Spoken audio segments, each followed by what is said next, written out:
Welcome to Gamecock Pod Live.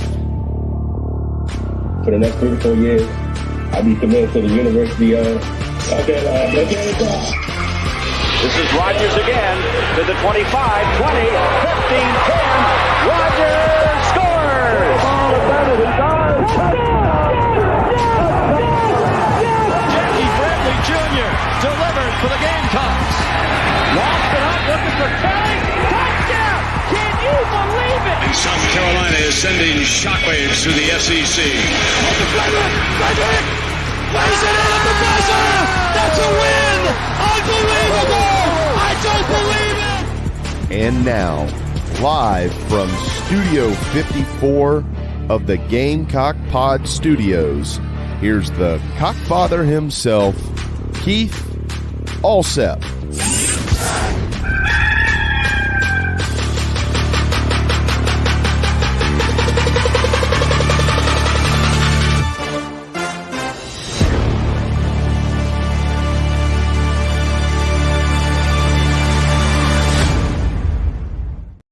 All right, everybody, welcome into Gamecock Pod Live for a Wednesday, February the 28th. It's leap year, so we get another day in February. Addison didn't really like that because her birthday comes one day later, March 2nd. So instead of Friday, her birthday will be on Saturday, and my little girl will be turning 11. Early happy birthday to my heart, my Ava girl, Addison Victoria Alsep. All right, let's get right to it. We've got a great show lined up in just a few minutes. We'll be joined by Jordan Kaye, the beat writer from Go Gamecocks and the State. We'll be talking about Gamecock men's basketball. We'll talk about what I'm getting ready to lead the show with, and that is that the Board of Trustees meeting has been called for tomorrow morning at 8:30 a.m. to approve an athletics contract. Well, we thought there was no more openings until Saturday when Kirby Smart and Georgia hire away newly hired Gamecock wide receivers coach James Coley, just 40 days on the job. He departs for Athens. And look, I'm not mad at him. And there's really two reasons. One, all college coaches are mercenaries. Okay, they are going to look out for number one. Okay, if you get offered a bunch more money to go to a much better program, you're going to take it. It doesn't matter if you've been there a week, a month, 3 months, a year. You're moving on. And so James Coley spent 4 years in Athens with Kirby Smart. He was on his first staff. Okay. He is a great recruiter. He was a play caller. He coached tight ends. He's going back as wide receiver. His children were very young. They've got friendships there. A lot of their formative years were in Athens. And let's face it, it's a much better job, just like Craig said. The only thing South Carolina and Georgia have in common is they are both in the Southeastern Conference. They do not live in the same neighborhood. They're not in the same stratosphere as programs. And I know that hurts, but it's true. South Carolina is, since 2013, been playing for 1 or 2 games over 500 or 1 or 2 games under 500. Georgia, since 2015, when they hired Kirby Smart, has been playing for SEC and national championships. And with Nick Saban's retirement, with all the upheaval at Ohio State, with their coaching staff, with Jim Harbaugh going to the NFL, Georgia is the top college football program in the country. And there's none of this commitment stuff, okay, with the transfer portal, with coaches always leaving, head coaches leaving for better jobs 1 or 2 years into a 5-year contract, assistant coaches leaving jobs. Now you've got group of 5 head coaches. They're leaving to take assistant coaching positions on Power 5 staffs. Alabama poached 2 sitting group of 5 head coaches. South Carolina poached Sean Elliott. Obviously, we know his reasons were bigger than football. It was a lot about family, but they lost like 22 players in the portal to Power 5 schools the last 2 years. They graduated a lot of players. They didn't finish well, even though they made a bowl game. I think they started like 6-1 and lost 4 of their last 5 to finish the season. He did all he could do there, and he's coming home. He's sleeping under the same roof and in the same bed with his wife, Summer. He's there with his 2 high school age children that are very important to him.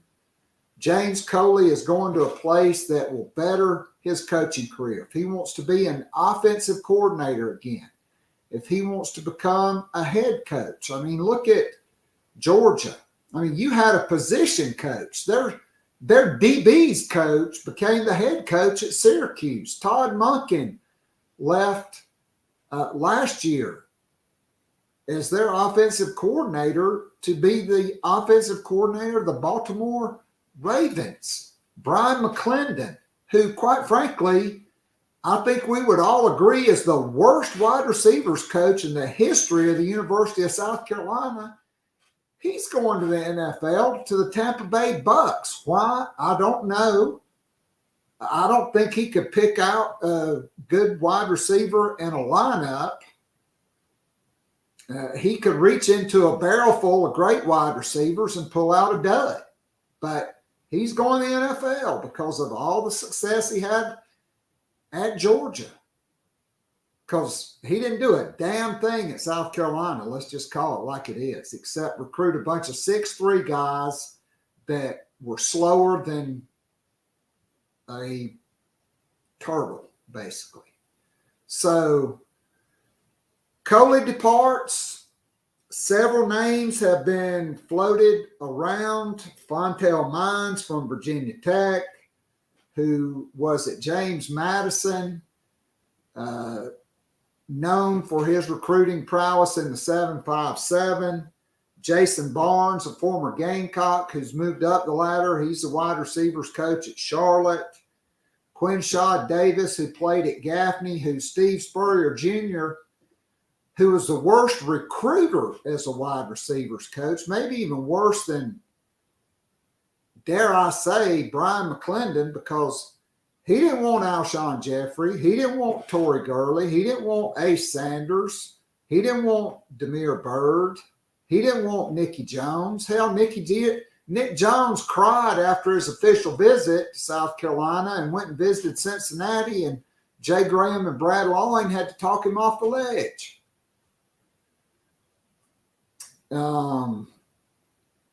He also took Jody Fuller and Quentin Smith over Quinshaw Davis, who wound up going to North Carolina and being their all-time leading receiver in touchdown catches at the time. I mean, the guy could coach guys how to catch a ball. He was not a great teacher of route running, and he was a terrible evaluator and recruiter. So Quinshaw Davis, Kenny Dixon, who was Dan Mullen's wide receivers coach at Florida, who coached our little slot receiver from Georgia Tech at Georgia Tech. He's been the Ravens' assistant quarterback coach for the last 3 years. Aaron Moorhead, who is a stud, was a stud recruiter in college at Texas A&M, at Vanderbilt. He was at Virginia Tech with Shane Beamer as an assistant coach. He's the wide receivers coach of the Eagles. There's also was one wild card name that I'm not going to mention that two reliable sources have mentioned to me. And so we all remember last time Shane Beamer was getting ready to hire a running backs coach, everybody thought it was going to be Newland Isaac, and then it wasn't. And so I'm not saying for sure, but all signs as we sit here today live at 1:11 Eastern Standard Time, all signs point to former NFL wide receivers coach and current Limestone head coach Mike Fury. No, not Nick Fury of the Avengers. Although when I first heard about it, I thought it was a joke. I got a text from a source saying that was a good possibility. And at first, my question was he in Shane Beamer's wedding too? And then, because we all know what happened after Mike Bobo left for $5.4 million guaranteed to Auburn. Shane Beamer made the worst hire of his tenure at South Carolina with Captain Dumbass. But the more I read, the more videos I watch, the more I hear about Mike Fury. It's would be an out of the box hire. And certainly he is the guy that all signs are pointing to. Look, when you coach at Kentucky Christian and Limestone, so he's been the head coach at Limestone now twice, 2016 and 17. Then he left to go to the Bears. Okay. Then when Matt Nagy got fired, he came back to Limestone. He turned them from a loser to a winner the last 2 years. You look at this guy's demeanor. You look at his personality, how driven he is. You look at his background. Hell, the guy had 98 catches 1 year for the Detroit Lions. He played 10 years in the NFL Arena League. He was a record holder in the Arena League for 100 plus receptions, like 1,574 yards, 46 touchdowns, which tied a single season record. He scored 288 points. Okay, then he went back to the NFL. He had his best season in 2006 with the Detroit Lions. He did play with the Rams. 98 receptions, 1,086 yards, 6 touchdowns.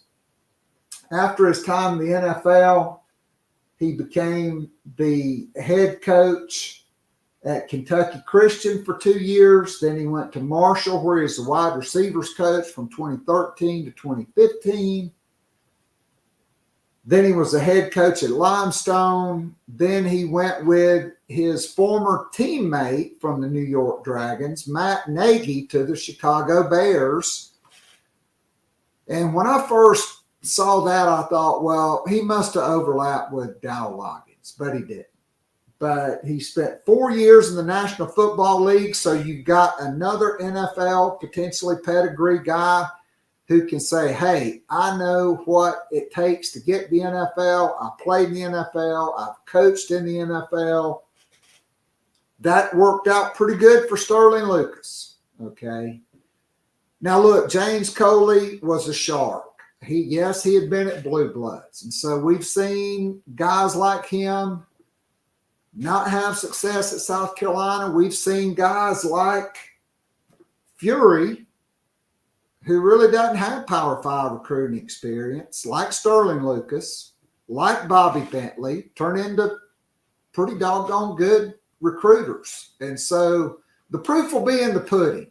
But this guy has now spent 4 years coaching the state of South Carolina, mining probably every high school in the state for talent. So this is a guy that is very familiar with the high school coaches, and the high school coaches in the state of South Carolina are very familiar with him.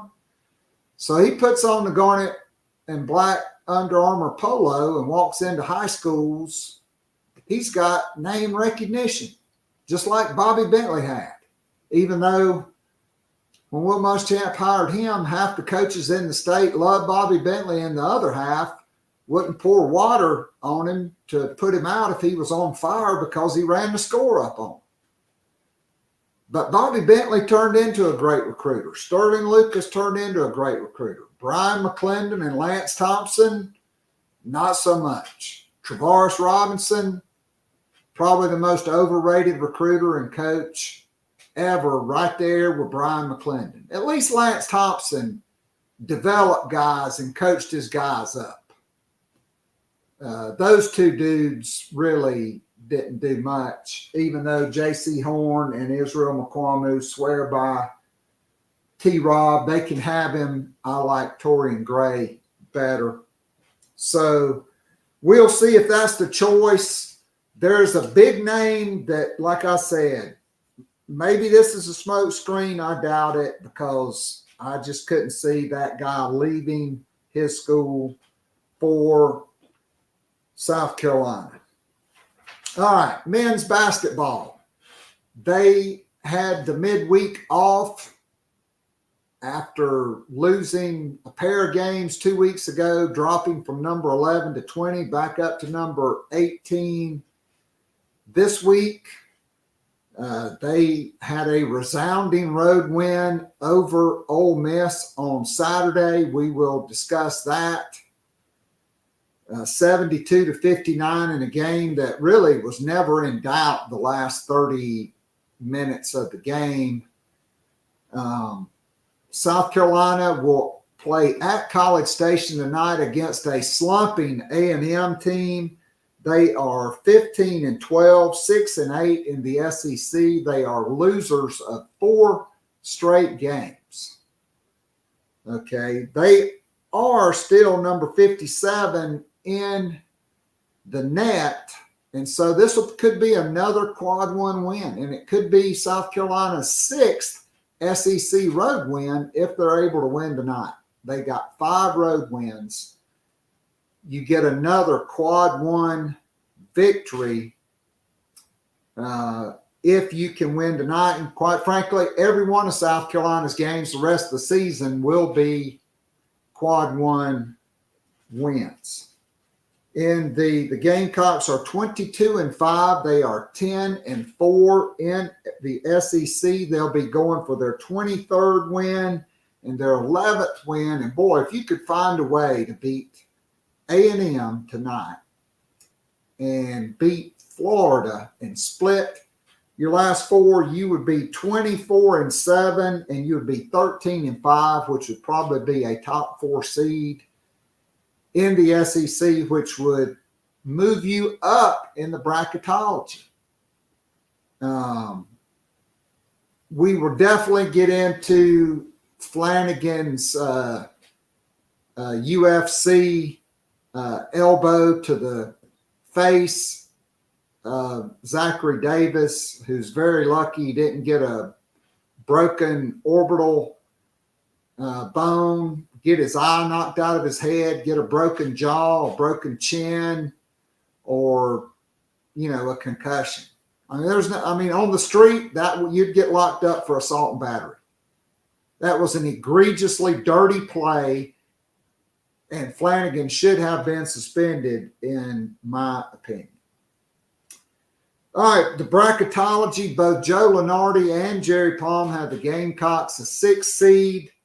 Lenardi has South Carolina playing 11th seed Providence in Pittsburgh.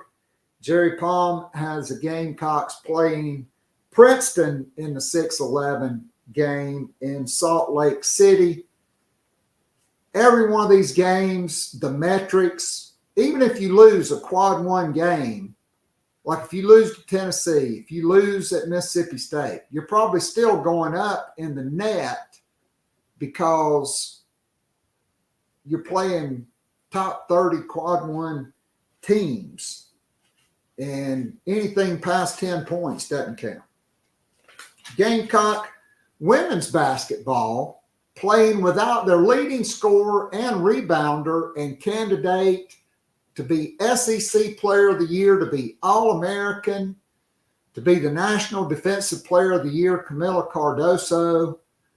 All the Gamecocks have done was boat race Alabama 72-44 and Kentucky 103-55 to completely wrap up.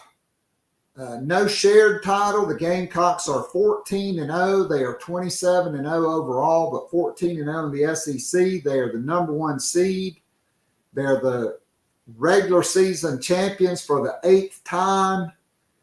And Dawn Staley gave Cardoso rest because she played on that Sunday game with South Carolina, then flew to Brazil. They were already there, played 3 games in 3 days, flew back, played against Tennessee in a game that was a fourth quarter game. It was tied going into the fourth quarter. She was exhausted. Dawn Staley gave her rest. Well, what has it done? Clearly the Gamecocks didn't need her to win those games. What they did was they got more minutes and they moved Ashlyn Watkins into the starting lineup. More experience for her, more minutes for her, more experience for Sanaya Fagan, more minutes, double-digit games by Fagan the last 2 games, and even Sakima Walker getting a lot of runs. So against Alabama, Watkins was 6 of 8 from the free throw line. She had 14 points and 10 rebounds and 3 block shots. Okay. Sanaya Fagan, she had 10 points and 7 rebounds. So she got to play. The Gamecocks were unbelievable from the free throw line and from the field in that game against Alabama. I mean, they were 8 for 12 from 3. They shot 64.4% for the game. In the first half, South Carolina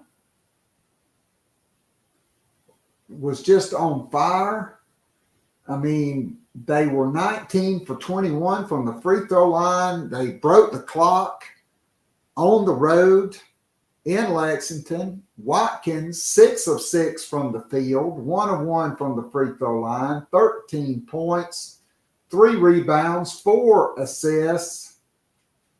Okay, Chloe Kitts with a double-double. She had 10 points and 12 rebounds. Fagan, she was second on the team in scoring third on the team with 16 points, 6 of 12, 4 for 4 from the free throw line. She had 5 block shots in that game. You know, you saw Tessa Johnson shooting the ball against Alabama and against Kentucky from distance. Full Wiley, she had 17 points and was 12 for 12 from the free throw line. A big reason why South Carolina went 19 of 21 from the free throw line. And, I mean, Tahina Powell getting back on track from 3, staying hot. So, you know, the Gamecocks are building depth and quality depth. Last night, Joyce Edwards led Camden to the lower state championship. They will now advance to the state championship game. She's a candidate for the Naismith National High School Player of the Year, and with her stats, she's probably going to win it if Camden wins a state. If not, she's going to be right there for it. And last Friday night at Sarah Strong's senior night, you had the Gamecocks' entire coaching staff there. UConn was there. LSU was there. Duke was there and North Carolina was there. So South Carolina is going to try to get her in for an official visit.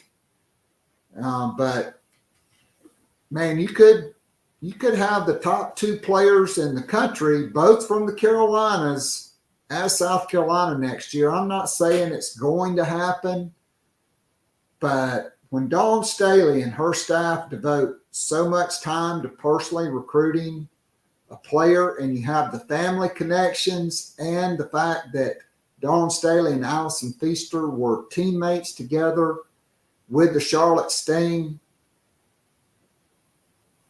Dawn Staley is the only African-American, well, Carol Lawson, who will probably be leaving to go to Tennessee when Kelly Harper gets fired, because they were right there with South Carolina and right there with LSU going into the 4th quarter in Rocky Top, where Pat Summitt won championships, and they just melted down. And they've lost a bunch of games they had no business losing. And I don't think they got the patience, because she didn't even sign anybody, I don't think, in the early signing period.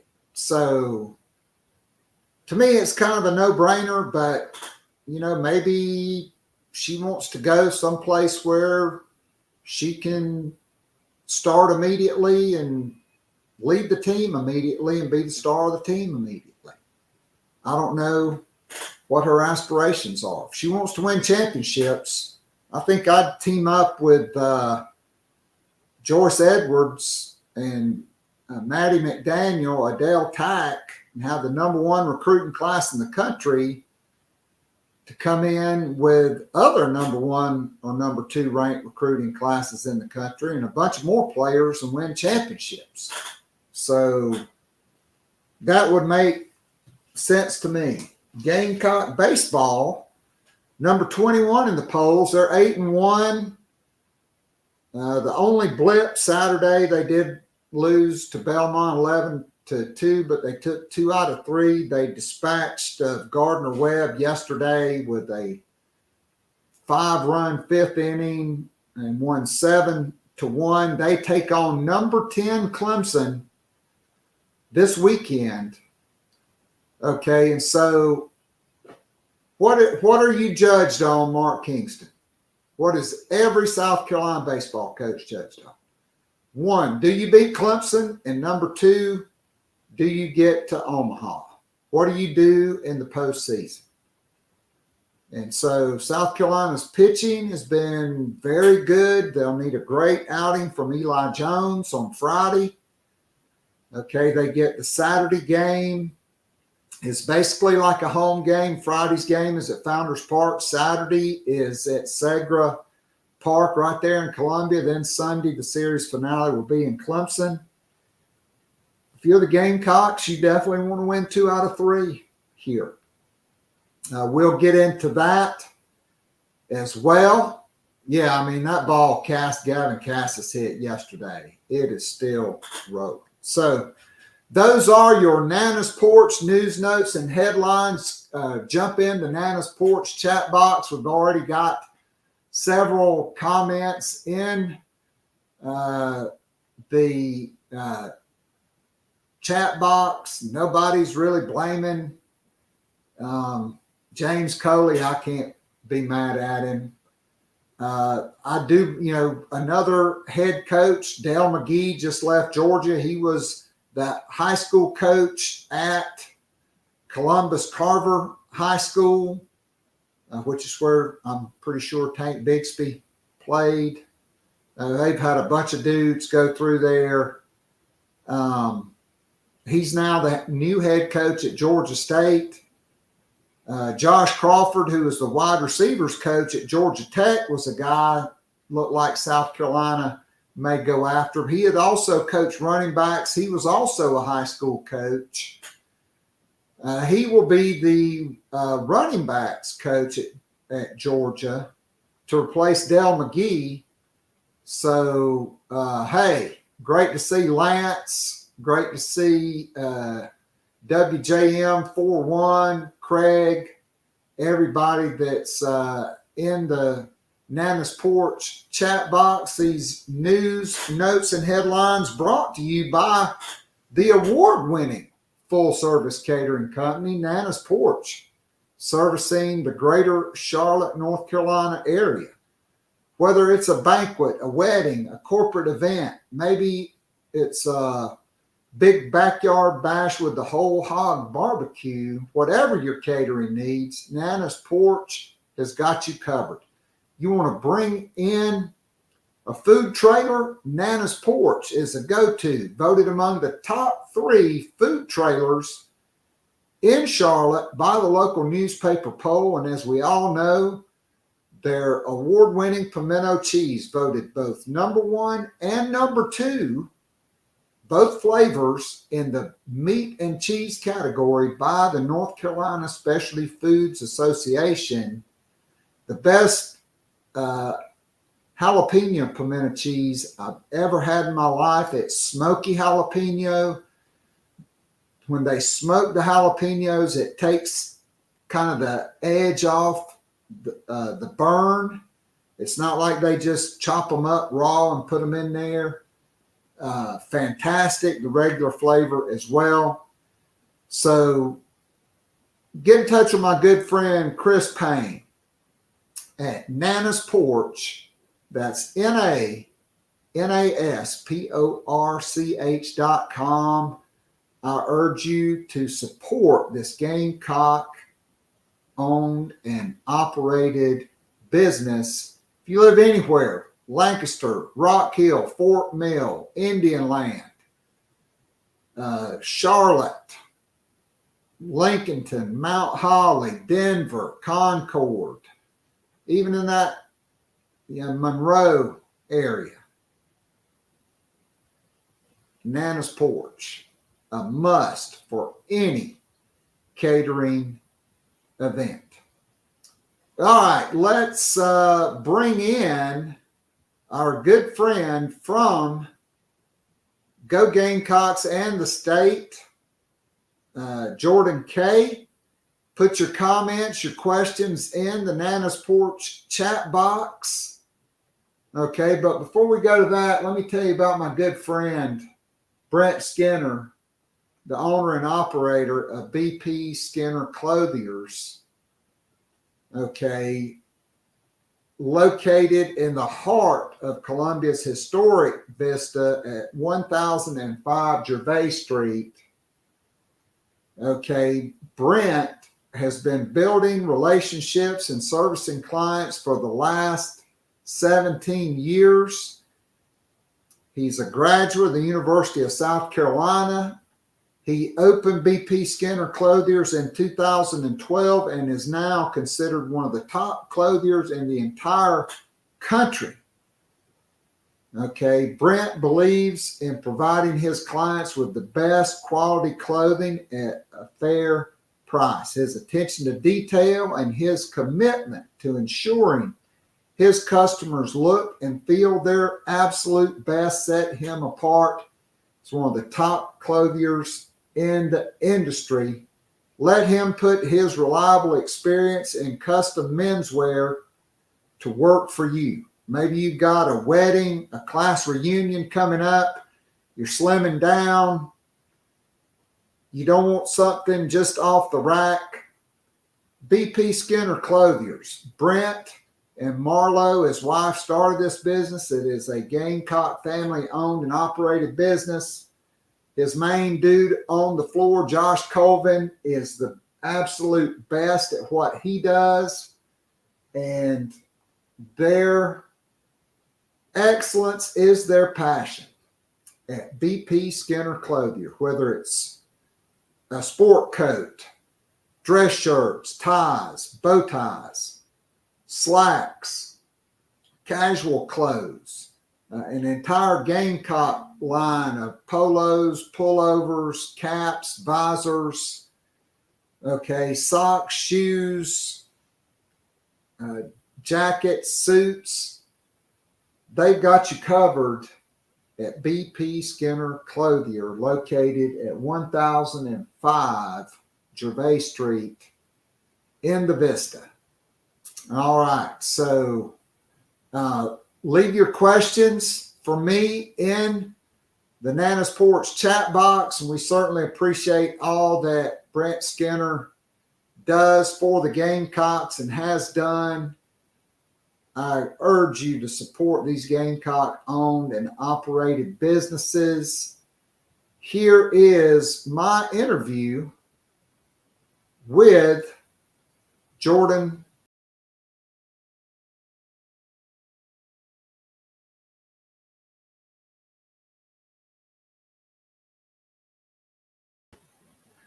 And we welcome back onto the program Jordan Kaye, beat writer for GoGamecocks.com and the state.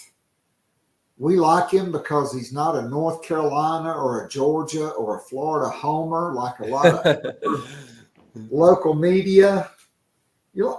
So, good morning. How's everything going? I'm great. How are you? I am doing well, about as well as Lamont Paris and the Gamecock men's basketball team. That is really well. Yes, it is better than expected. Yeah. Right? I guess that's what we keep mentioning that every time. But Gamecocks had that bad week a couple weeks ago, getting boat raced by 40 at Auburn. Yeah. No harm, no foul losing to Auburn. You didn't want to get blown out by 40. Then you come home, you lead a really very mediocre LSU team by 9, or maybe it's 7. You come out and score the first 9 points of the second half to go up by 16. Yeah. You got a 10-point lead with 8 minutes and change to go, and you found a way to lose that game. And I thought there was kind of a course correction there. One of my favorite Lou Holtz quotes is, "Things are never as good as they seem. Things are never as bad as they seem. The truth is always somewhere in the middle." South Carolina had risen to number 11 in the polls, which is great. You love to see that. But at the same time, with my basketball background, this was clearly not the 11th most talented roster in college basketball. They kind of course corrected, were ranked 20th, moved up 2 places this week to 18 in both polls after a dominant SEC road win, their 5th SEC road win over Ole Miss. And they did it really with just defense and guts, and Zach Davis having the game of his life. And enduring a blow to the chin. Holy cow. I don't know how that didn't get the guy from Ole Miss suspended for about a year. Holy cow.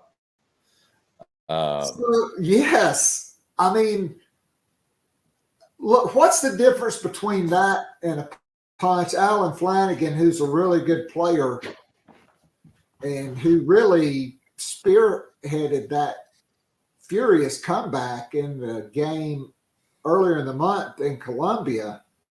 I mean, there's nothing really you can see even before that for unless him to basically throw a punch with his elbow. Unless there was a different angle that we didn't see that the SC refs and SC offs had that we didn't. Yeah, I don't. That should have been a 5-game suspension. That is no different. Talking back with your right hand and throwing an uppercut to the chin. I mean, that is a vicious hit to with the elbow, UFC type move. So, I mean, that was the thing I took away from that game. Like, holy cow, South Carolina's got to overcome, not just a bad week, but elbows to the chin. They're doing okay. So, yeah, I agree with you. I mean, I look back at that week, and really no one was probably winning that Auburn game. I mean, it was a packed house. Bo Jackson's in the stands. The LSU one was up 30s, where Lamont was screaming at his team to foul. They don't foul. They have one of the worst inbound passes to BJ Mack trapped in the corner. There's a jump ball. The possession arrow isn't going their way. I mean, it was 10 different things that had to go wrong, and they all went wrong. That's one of those that, you hope you don't have, but usually every team's got one of them. And then this Ole Miss one, after about a week off, was kind of the litmus test of like, okay, was this a bad week or a sign of something to come? And kudos to South Carolina. I mean, like you're saying, they played phenomenal defense against an Ole Miss team that gave them trouble in Columbia a little bit and held them pretty low, and were able to kind of right the course. Yeah, I mean, no doubt about it. Honestly, I thought the open date came at the perfect time after those 2 losses, right? Because it they had not had an off week. They had played, 12 or 13 consecutive SEC games. Yeah. Without the deepest roster. I mean, they basically had gone to like an 8-man rotation pretty much. Yeah. Mm-hmm. They got to sharpen the saw a little bit, work on themselves, go back to some basic fundamentals, get a little rest, and regroup. And wow, did it show Saturday at Ole Miss. Ole Miss shoots 33% for the game and just 3 of 16 from 3, which is like 18.8%. Yeah. And South Carolina dominated them on the glass, 44-34.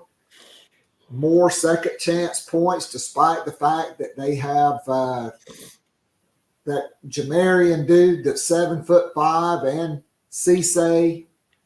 And Cisse had a good game until he went to the free throw line. He was It was like sort of a hack-a-shack strategy there. I thought they should have just kept fouling him every second. Yeah, he was 1 for 7 or 1 for 8 from the free throw line. Yeah. But the Gamecocks, like the last 7 minutes of the half, they went on like a 13-1 run to go up 36-20.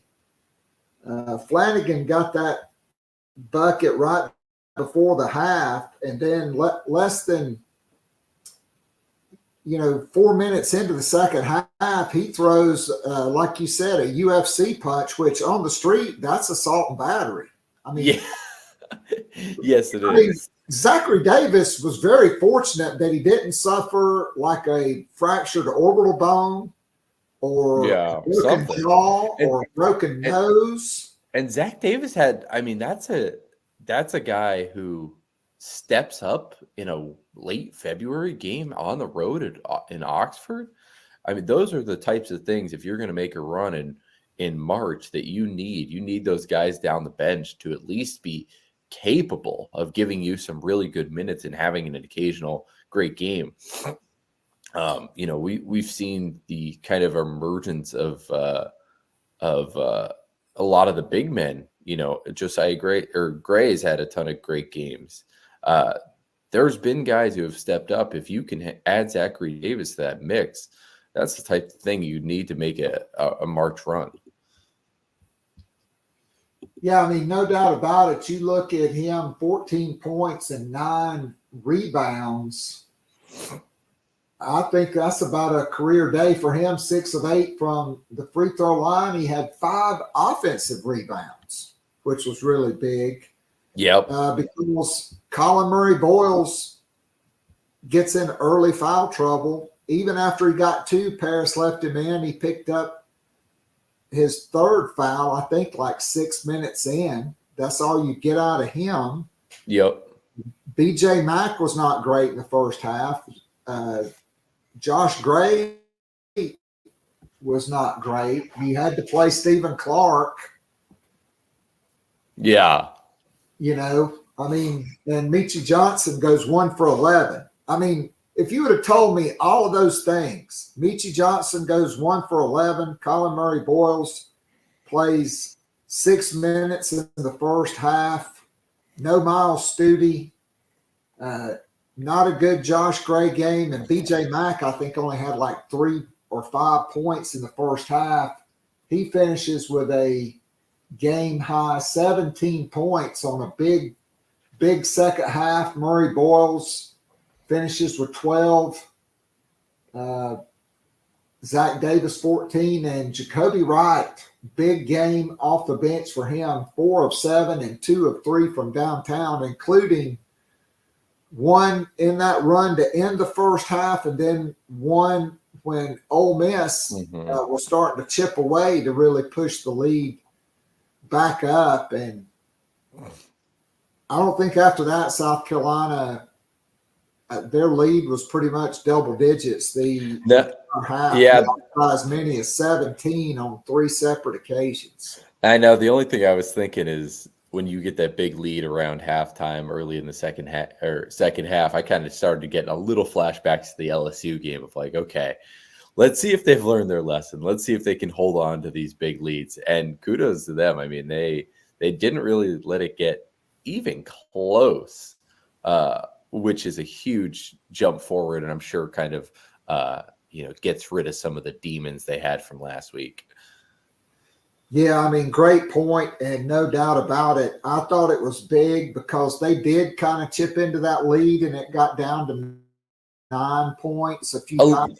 But it never got to like a 2-score game. Right.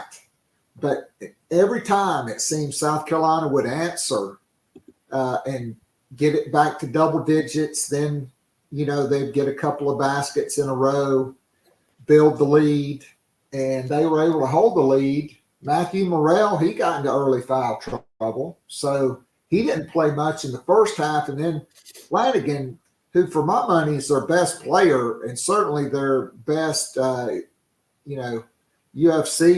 guy, if he ever chooses to go into that.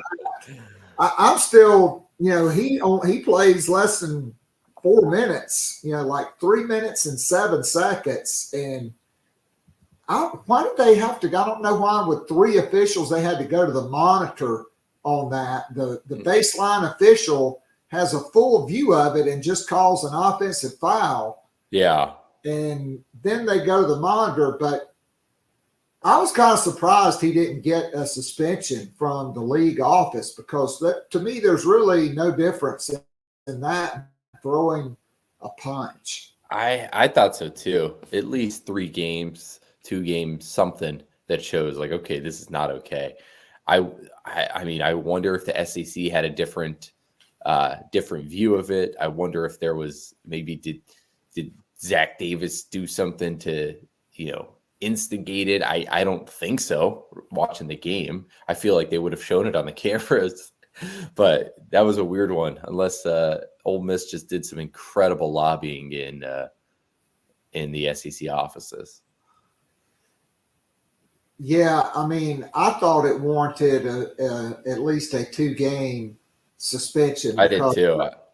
There's nothing, like that. Certainly, that's a flagrant upgrade from a flagrant 1. I thought that should have been a suspension, but South Carolina, they were able to get it done. But I mean, that was just really wild to see that egregious of an action in a basketball game. I mean, and meanwhile, not to really get off subject, but I want to get your thoughts on this. Okay, so Wake Forest storms the floor against Duke, right? Yeah. And Filipkowski or whatever, the big freshman for Duke, he hurts his ankle or whatever. It kind of looks like he was being aggressive. And then, of course, you got Jay Williams, you got Jay Billis, who I agree with about 99% of the time. Yeah. Talking about outlawing the storming That was insane.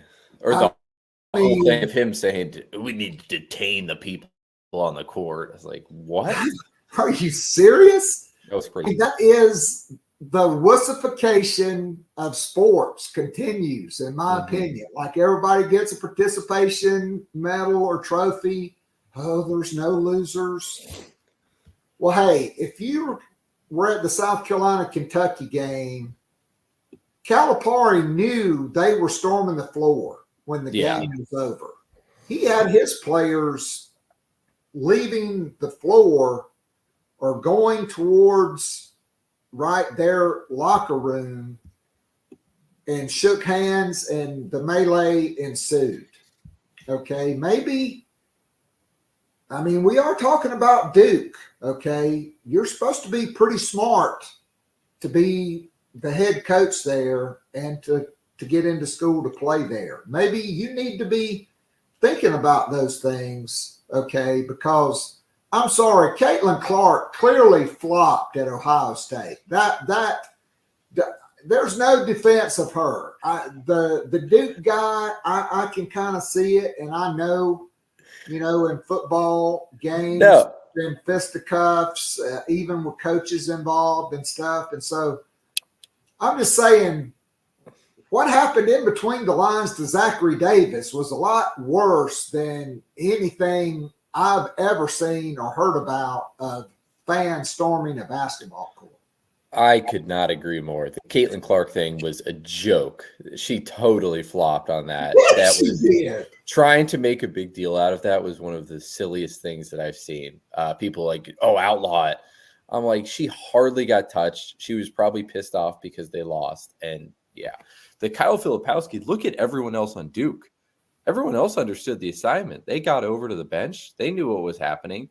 He was on kind of like the far side of the court, so I give him a little credit there. But man, he had no urgency to get over to the bench. It's like, that's what happens. Could Wake Forest have called a timeout? Sure. That should have happened. That's what happened with South Carolina. You call a timeout, let the guys go get over to the bench. Wake Forest clearly had, this doesn't happen very often out there. They had no security plan. Blame Wake Forest. Don't blame court storming as the whole thing. South Carolina had a perfect security plan. They got Kentucky off the floor. They had cops for the players, cops for the security guards. They got everyone off the floor, and there was no big deal. The only problem we run into is if there's a buzzer beater over the number one team in the country or something, and people rush, and there's no way of knowing. But even then, you have your security guards stationed by the stanchion, kind of going after some of the players. I mean, this is not the craziest thing ever.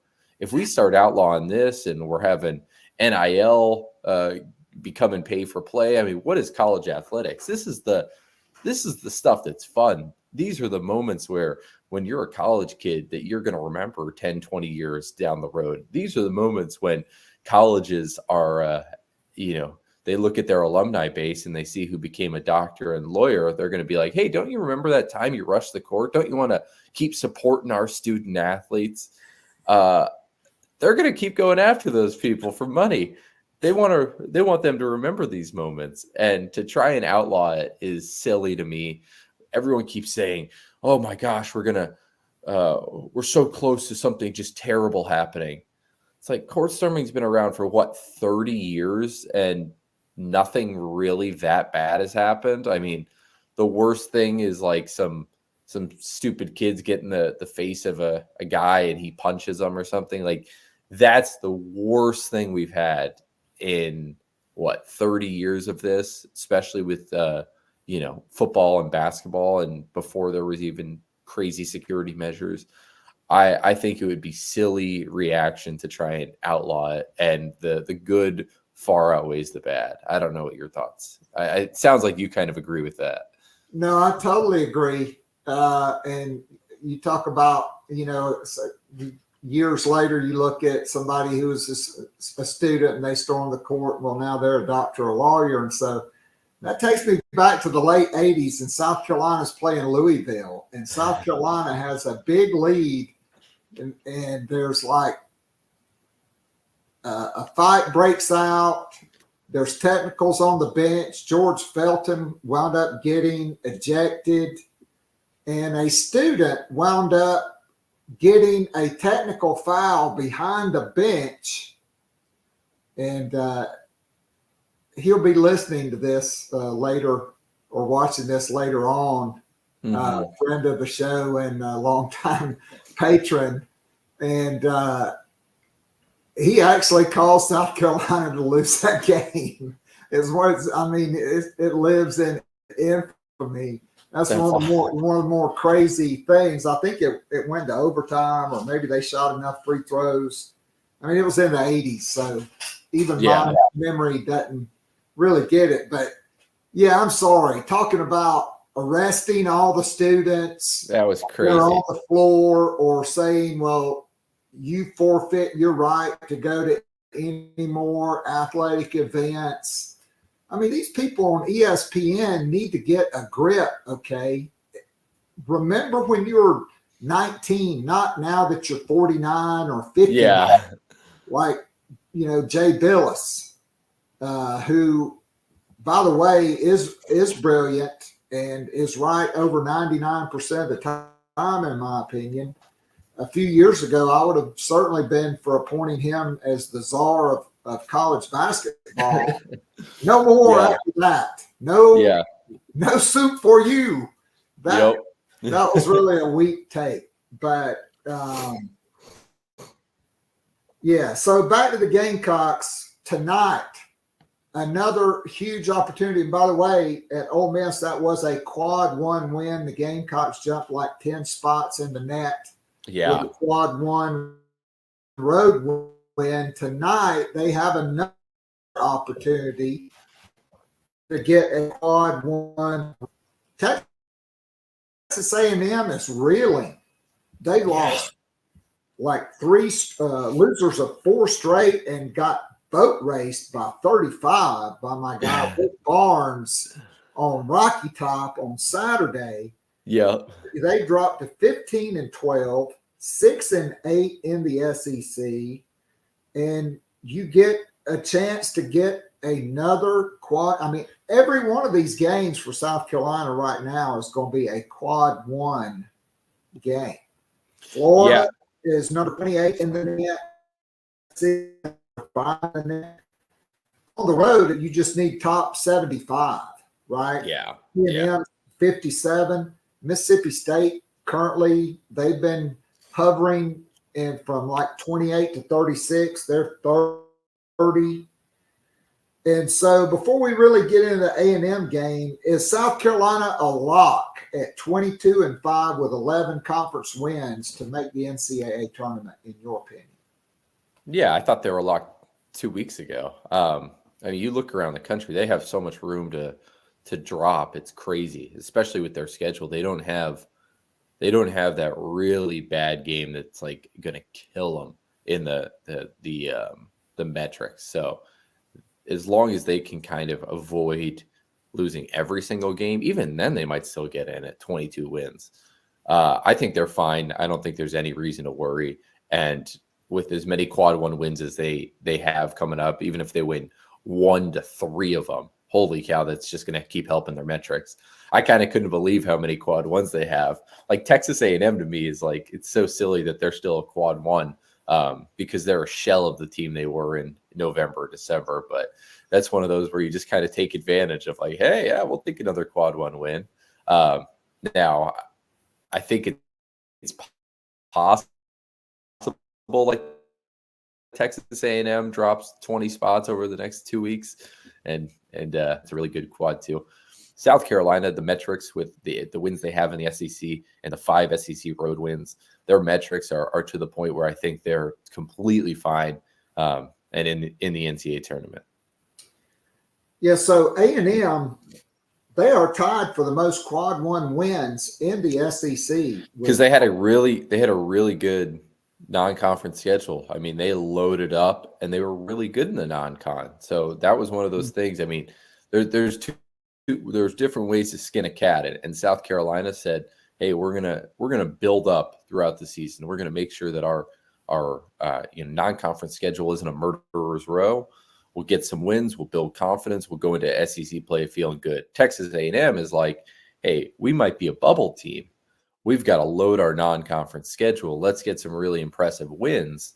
And then when tournament time comes, we're going to be looked at favorably for that. Both might end up working out pretty well. We'll see how far A&M slides. But, yeah, there's just different ways of doing it. Yeah, I mean, to me, it'd be optimal if you're South Carolina, if you could get a split in these final four. If you could go 2-2, like I'll say, if you could get that win tonight and then get Florida at home, right? Like I think Tennessee, that's going to be a revenge game for them. I mean, look, it will be a crazy, bonkers atmosphere. Yeah. For the men, they'll finally experience what the women have been experiencing in Colonial Life Arena for the last several years under Dawn Staley. Yeah. I can't imagine both of those games not being sellouts. I agree. Like I would have another blackout and a whiteout for those two games because, I mean, those are really big games. You're talking about going from 11 or 12 wins to maybe 13, going 13-5 and finishing the top 4 seeds and getting a double bye. Although to me, if I'm South Carolina, I really wouldn't mind finishing 5th because then I probably get a chance to get an easier opponent in the SEC tournament than getting the double bye and then having to maybe play Auburn, right? Alabama. I see what you're saying. In the semifinals. It's not a bad idea. I see what you're saying. Is try and just avoid but even if you're a 5, you're going to have to play. You're going to eventually have to play in the quarterfinals of 1 or 2, right? Well, not in the quarterfinals. Who does the 5 play in the quarters? So I think it'd be the winner of 12 and 14. I think 12 and 14 play and 11 and 13 play. So if you're the 5, your first game is going to be against one of the lower seeded teams. Oh yeah, game 4 winner you play. Then, right, that's play the quarterfinals. Then you get to the semifinals. Yes. Then, then you're playing probably the number 1 seed. You're playing the number 1 seed in the semifinals. Or it could be the 4 seed, and then in the finals.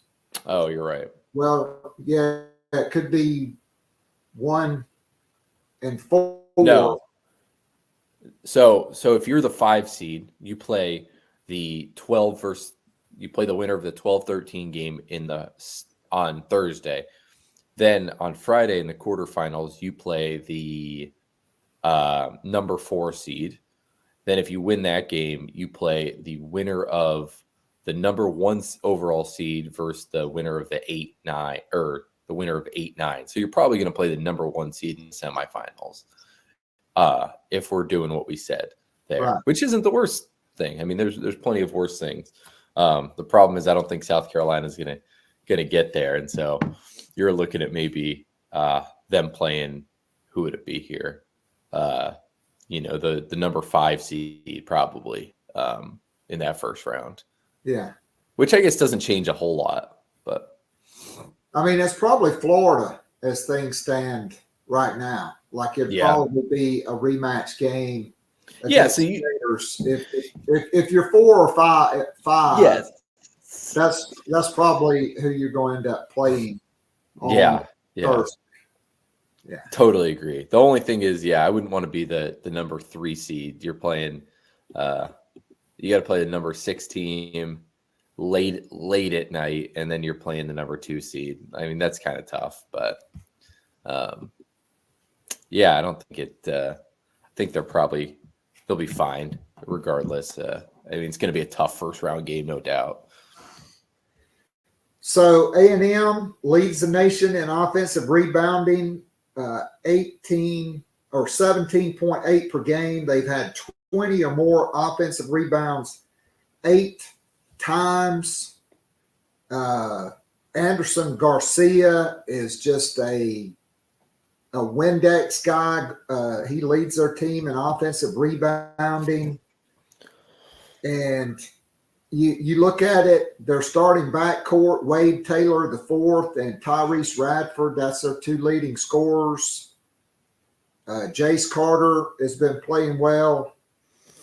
And a familiar name for Gamecock fans, Wildens Levesque, worked his way into the starting lineup. He doesn't play that much, but he starts, maybe because for the jump ball. They just they put him out there for one possession, call a timeout. I mean, he's only playing like 10 minutes a game. Yeah. And that's in all games. In SEC games, he's playing under 10 minutes a game. But, Henry Coleman, I think he may have missed some games. Jace Carter has missed some games with injury. Solomon Washington has missed some games.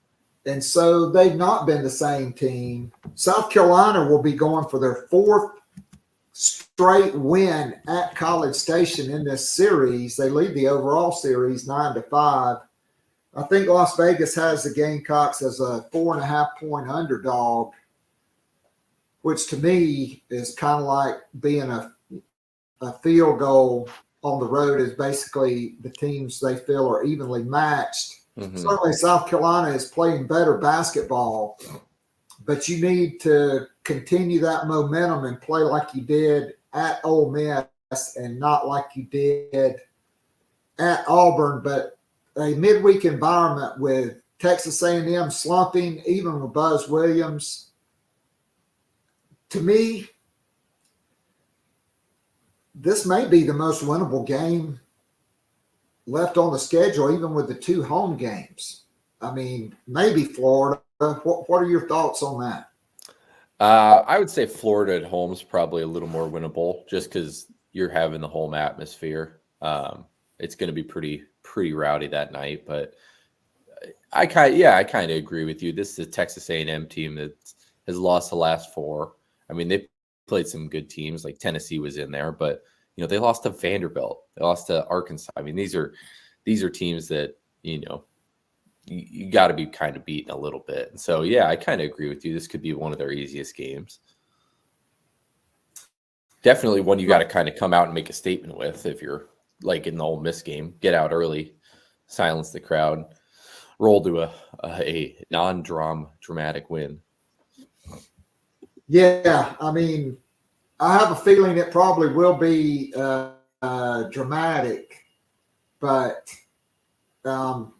we'll certainly see what happens later tonight. So over the weekend, James Coley, we barely knew you, James. I've said this for years. College coaches are mercenaries, right? I mean, oh yeah, they'll hire guns, and I can't be mad at him. He spent 4 years at Georgia. His kids were very young.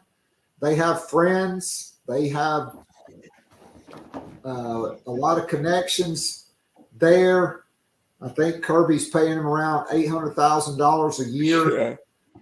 And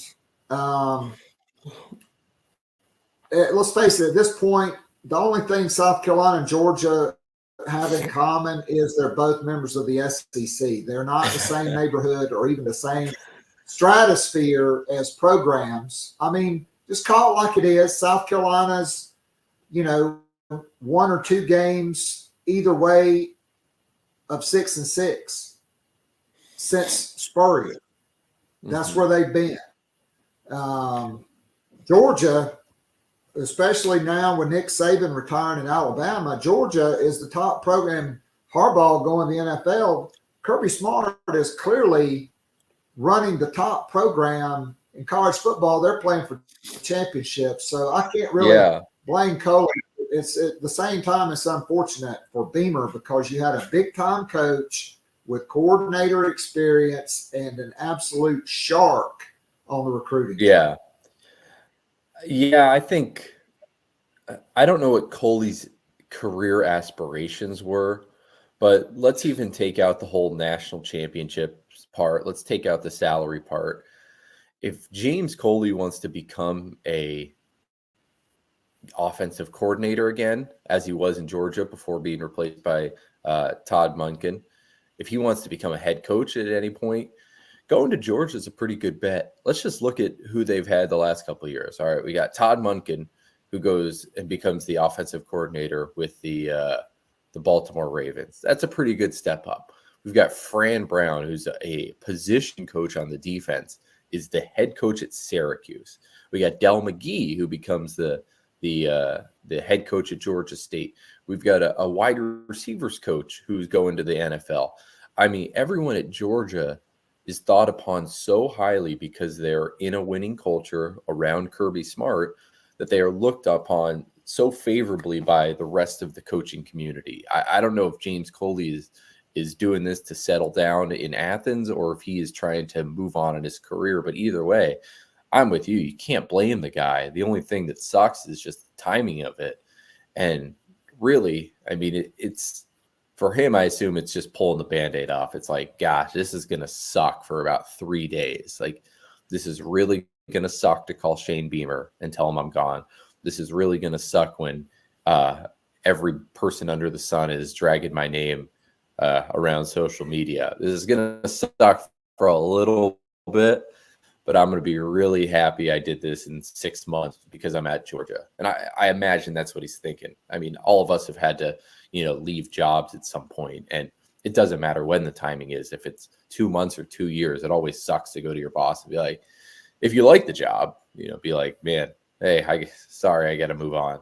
So I don't blame him like you're saying, but yeah, it's very funny to me that it's 40 years or 40 days that he was in the job. And at this point, you're right. Coaches are mercenaries, and any of them trying to preach loyalty to any of these kids who are in the transfer kick rocks, because that falls on pretty deaf ears right about now. Yeah, I mean, I just don't think you can get upset with a guy. I mean, last year, the one glaring thing that I still see and a lot of Gamecocks still see about Shane Beamer is he takes it very personally, which I think in a way you kind of like, but at the same time, when Jimmy Lindsey can go to LSU, even though ironically he lasted less than a year and got fired for almost doubling his salary. Okay, Mike Bobo, after taking a 1-year contract for $1 million, gets offered a 3-year contract for $1.8 million. A guy in his 50s with health issues. I mean, I don't see the point in being upset about that. That's life-changing money. Mm-hmm. Almost. No, I agree. Over $5 million to $5.4 million guaranteed versus $1 million guaranteed, or and if you're whatever. Yeah. And if you're a South Carolina fan, you can't be happy that they grabbed Sean Elliott from Georgia State and be mad they lost James Coley to Georgia. I mean, this is how things work. South Carolina's poaching coaches, just like Georgia's poaching coaches. Like this is the cycle we live in, and you can't be happy when you poach and then be pissed when you get poached. It's kind of like the transfer portal a little bit. So all signs as of right now, point to Limestone head coach Mike Fury. Kind of out of the box. A weird one. To me, it's kind of, when I first heard about it yesterday, I was like, well, was this guy in his wedding too? And then I dug in and did some research. Well, I mean, this guy played in the National Football League. He had a 98 catch season with the Detroit Lions. Yeah. He coached at Marshall. He Really turn Limestone around. And I mean, you just look at it, and the guy worked with Nagy for 4 years. I don't know if I want to. I don't know if that's a great. I don't know if that's awesome to put on your resume. Super Bowl offensive coordinator for the Chiefs. Yeah. The Bears' tenure was a little rough, but yes. Anybody disputes his offensive pedigree. No, that's true. Work out. That's true. Good point. I thought he had initially when I saw it too. I was like, did he overlap with Dowell Loggins in Chicago? And I had the same thought. They didn't know it was 1 year off. So I mean, I assume that Dowell had to have known people who knew him. Just being a year removed, that he's going to talk to coaches. So I have to imagine Dowell Loggins called some of his buddies from the Bears and, hey, what did you like about this guy? Or even heard stories back then in 2018. But yeah, like you, I was kind of looking around like, what is the connection here? Granted, Limestone's in Gaffney.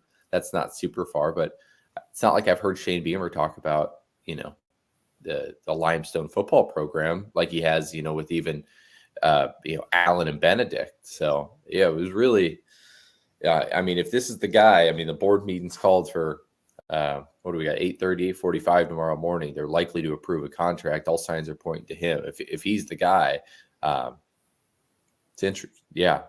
I mean, we'll see, but I've seen a lot of people kind of, question his recruiting efforts.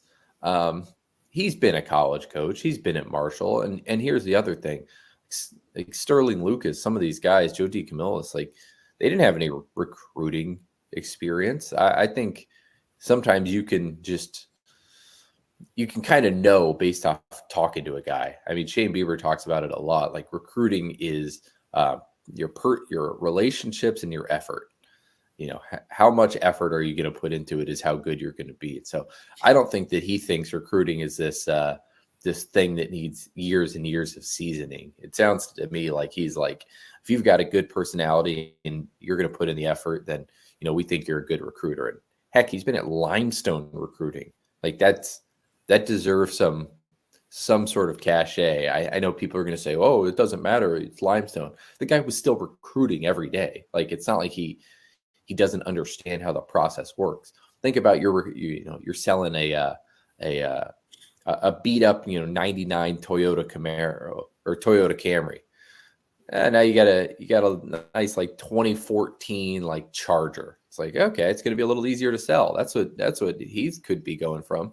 You're selling Limestone to now you're selling South Carolina. It's a little easier. So I don't know. Kentucky Christian as well. I mean, no, yeah, I forgot about that one. Some of these schools I've never even heard of. Like I don't know about you. I mean, I'm new here, but I was like, where you could have told me any state, any country where Limestone was, I would have believed you. I've never heard of that. Yeah, now I'm very familiar. Okay. I figured with Limestone. So, you brought up Sterling Lucas. Bobby Bentley is another guy who hired. He was a longtime high school coach. He had coached at Presbyterian College, but I knew him. We'd kind of grown up in the coaching ranks in South Carolina. He said, look, when I got hired to be the running backs coach at South Carolina, the running backs coach has got to be one of the best recruiters on the staff. Yeah. And he's like, I knew if I wasn't a great recruiter and didn't work my behind off, I would not last long. And Bobby Bentley turned into one of the best recruiters Will Muschamp had, much better than Lance Thompson, National Recruiter of the Year at Alabama. Brian McClendon, who I still don't know why Tampa Bay hired him. Most fans will still say he is the worst wide receivers coach in the history of the University of South Carolina. I mean, I guess they draft the guys and they give you the guys and then you coach them. His problem was I don't think he could have picked a great wide receiver out of a lineup. Like he could pick one out of a barrel full of great wide receivers. Every guy he wanted was 6'3", 190, and was slower than an ox. So it appears from the people I've talked to and from the stuff I've seen, the interviews, that this guy is a fiery guy. He's a go-getter. It is an out-of-the-box hire. It's not James Coley, but then again, the other side of the coin is South Carolina has had success with guys like this in recruiting, and we've seen guys like James Coley that are used to being at blue blood schools not be as effective in recruiting, although I thought he would have been a home run hire. So it looks like Mike Fury will wait until tomorrow. So before I let you go, I hear you've been hanging out at Founders Park. Yeah. It's a pretty cool spot to hang out. It's great. Gamecocks 8-1. Only loss was Saturday to Belmont, but they dispatched of Gardner Webb last night with a big inning. I think in the 5th inning. This weekend, Clemson. What have you seen that you've liked from this team, and what have you seen that maybe say, well, SEC play is coming. They really need to, hone in on this. Yeah, I think the pitching has been way, way, way better than I thought, than everyone thought, than probably the coaches thought. I mean, you have 3 guys. Your weekend rotation is 3 guys that started a combined 6 games last year. That doesn't inspire a ton of confidence. But Eli Jones and Dylan Eskew and Roman Kimball have all been fantastic. Eskew had one kind of tough start, but it didn't come until really late in the day. They've all been really, really good. Jones is a legit Friday starter. Kimball, who's coming off Tommy John, is kind of working up the pitch count. So he was at like 40 and then 50, and so he'll keep going up and up. And then you got a freshman, Eddie Copper, who's doing these Tuesday night games, and he's improving every week, which is a nice, because you can win some of those Tuesday games and then also have him for the weekend. This is also without Matthew Becker, who started a decent amount of games last year, who's injured right now. So their pitching far exceeds exactly where we thought. The hitting, I think, is a little interesting because they show it some of these games. I mean, last night you have a big 5th inning. On Sunday, Cole Messina, the catcher, hits his first 2 home runs of the year. There's another home run by the I think it's UNC Greensboro or one of those, transfer Kennedy Jones, whose brother plays football at Clemson, hits a leadoff home run. So they've had these little shots of power, but in some of these games, it's like they'll have one big inning, just one big inning, and then nothing else doing for the rest of the game. And I don't know. I think it's just something that we got to keep monitoring because their offenses can be a little hit or miss. And I think really it's all dependent on, if they're drawing walks. You can kind of see it. I mean, yesterday they drew like 10, 11 walks. They're just getting guys on. They had a 7-run inning, had like 2 or 3 hits. You're just putting people on, and then it's getting the pitchers flustered. And man, that lineup can get so deep at times. The other thing I thought was interesting is we got to watch their defense a little bit. I mean, there are some of these games, like, they're not losing games because of their defense, but I mean, they're losing runs because of their defense. Just silly errors in the field, pass ground balls, missing cutoff men, things like that. I mean, it was cleaned up a lot on Tuesday, but that's something to just kind of watch for in the Clemson series. And as they get into SEC play, I'm going to kind of look for it of like, okay, did this team really turn the corner as far as its defense, or is it kind of the same old? So Gamecocks will get the Friday game at home. It'll be their 10th straight game. They basically get another home game at Segra Park on Saturday before going to Clemson on Sunday. And I mean, this is a big series. I mean, as far as the fans go, you're judged on two things at South Carolina. Do you beat Clemson, and what do you do in the postseason? Yeah. That is how you are judged at South Carolina.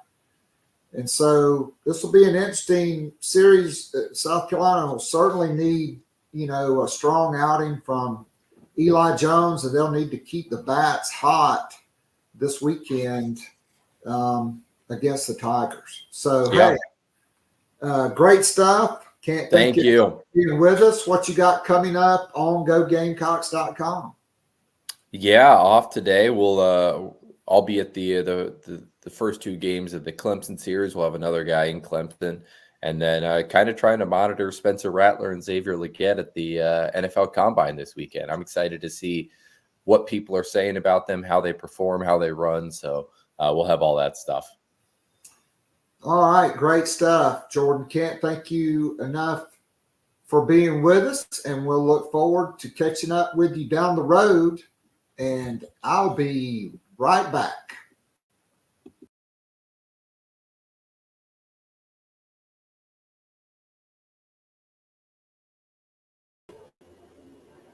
And I am back. And so that Louisville game I was talking about was in 1988. And I Googled a little bit about that. I can find it here somewhere. Well, anyway, South Carolina had like a 13-point lead with a minute and a half to go. A fight ensued between my guy, Daryl Martin. We were in classes together. And nervous Purvis Ellison, who wound up being the #1 overall pick in the draft. So they got separated. Martin hit Smith in the eye. The benches emptied. During the fight, a fan, I won't give his name or even his username, he hit one of Louisville's players behind the bench. Others took swings at each other. It took about 10 minutes to restore order. And South Carolina was called for 3 technical fouls, which meant Felton was ejected. Okay, Daryl Martin and Terry Gould from South Carolina were thrown out, as was Smith and Crook of Louisville. Louisville hit 6 of their 8 free throws. Perry Dozier, who had a career-high 34 points in the game, this is really what cost the Gamecocks the game. He only hit 1 of the 4 technicals. If he hits like 3 or 4, even 2 of 4, the Gamecocks win. So the lead dropped to 73-67. Louisville hit a 3, and then Craig Hawley hit a 33-foot buzzer beater. The game ended up tied at 74, and Louisville won it in double overtime. And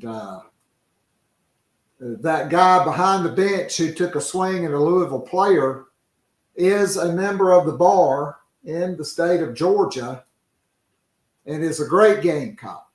And so is his son. So huge game tonight for South Carolina. We'll be back to talk about that game. And we'll see what happens with the wide receivers coach. Again, all signs point to Mike Fury being the choice, not Nick Fury, but Mike Fury. And Dale McGee has hired Jim Chaney to be his offensive coordinator and Kevin Shearer to be his defensive coordinator at Georgia State. They must really be putting out some cheese for him to be able to go and hire dudes like that. All right, special thanks to Jordan Kaye. Special thanks to WJM41, Craig, and everybody else for being on the show with us live. Special shout out to BP Skinner Clothiers, and special shout out to my good friend Chris Payne, the owner-operator of Nana's Porch, who is just one of the best dudes on the planet. So until tomorrow, this is Keith Alsep. Well, actually, until tonight, the Garnet and Black Town Hall for our VIP patrons will be tonight. It's a live Zoom call every Wednesday during baseball season. After baseball, we generally have it on Tuesday nights, particularly during football. It's a 60-minute Zoom call. It's interactive. You can ask questions. We have a chat going. You can make comments, ask questions. Then we shut it down at about an hour. And usually the 70 or 80 people that are in the Zoom call, we have had up to 100 people, which is my max that the room will hold. We go to overtime, which is unrecorded, where the real scoop gets dropped. So, look, I got to be honest. If you don't even listen to the podcast Monday, Tuesday, Thursday, Friday, just the weekly Zoom calls is worth the $7.99 a month to be a VIP subscriber. During football season, you also get the morning after podcast on Sundays. Sometimes we'll do a Sunday night show when there's a lot of stuff going on over the weekend for VIP subscribers.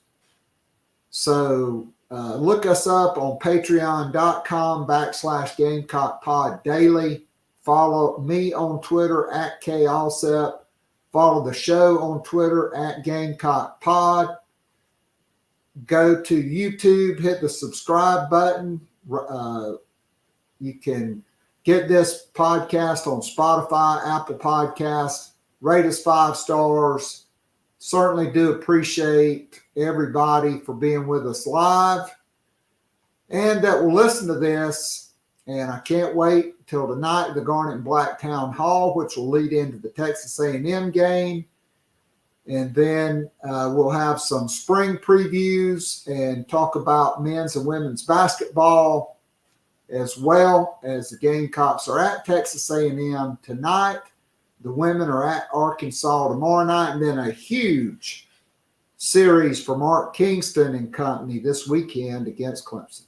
So until next time, this is Keith Alsep.